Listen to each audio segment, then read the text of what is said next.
Lumubog sa baha ang isang dosenang barangay sa Nasugbu, Batangas dahil sa walang humpay pa rin na ulan. Yan ang agenda report ni Ilu Dagos. Ito na po ang kaganapan at sitwasyon sa likod ng Villafranca sa Barangay Talangan, Nasugbu, Batangas.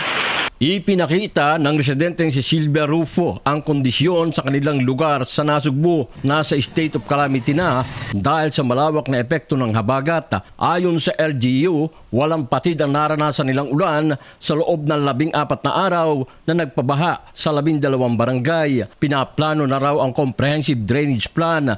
Bumili na ng 2 amphibious backhoes para maklear at mapalalim ang mga tributary. Bukod sa Nasugbu, matindi rin ang baha sa mga bayan ng Lian, Mabini, San Luis, Lemery, Tingloy, Lobo, San Juan, Lipa at sa Batangas City. 3 na ang naiulat na nasawi sa Batangas. Sa kabila ng masama pa rin panahon, patuloy na ang clearing operation sa mga tinamaan ng baha at landslides. Patuloy din ang rescue at relief operation. Sa ngayon, umaabot na sa 1,600 na residente ang apektado ng masamang panahon sa Batangas.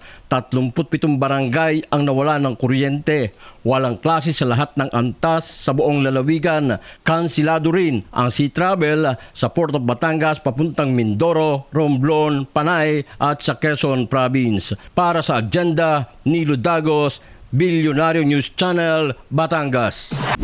Manatiling nakatutok sa Bilyonaryo News Channel. Sumubaybay sa aming social media accounts at mag-subscribe sa aming YouTube channel para sa mga bago at eksklusibong balita.